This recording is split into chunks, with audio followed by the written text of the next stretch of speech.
In today's video, I will walk you through how to find your Deribit liquidation price and how to calculate it. If you already have an active position open, you do not need to calculate your liquidation price manually because Deribit updates and displays it in real time. Open your primary trading workspace for either perpetuals or futures. Scroll down until you reach the Positions tab below the main chart.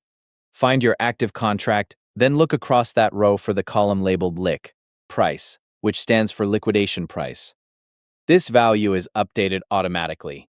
As long as the market price stays away from this number, your position is safe. If the asset's mark price reaches this figure, the liquidation engine will step in.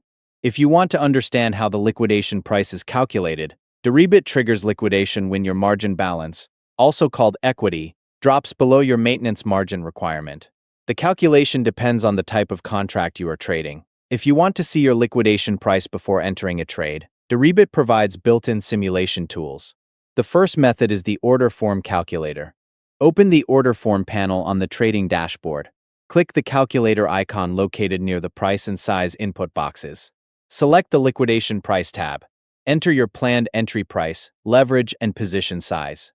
The calculator will immediately display your estimated liquidation price. The second method is the position builder. This method is used when you are hedging futures against options, where a standard calculation will not work. Open the Deribit Position Builder and recreate your current or planned positions. Use the Index Shift slider to move the asset price higher or lower. As you adjust the price, watch the simulated account health bar. The price level where your equity drops to zero or reaches the maintenance limits represents your structural liquidation threshold. Those are the available ways to find your liquidation price on Deribit.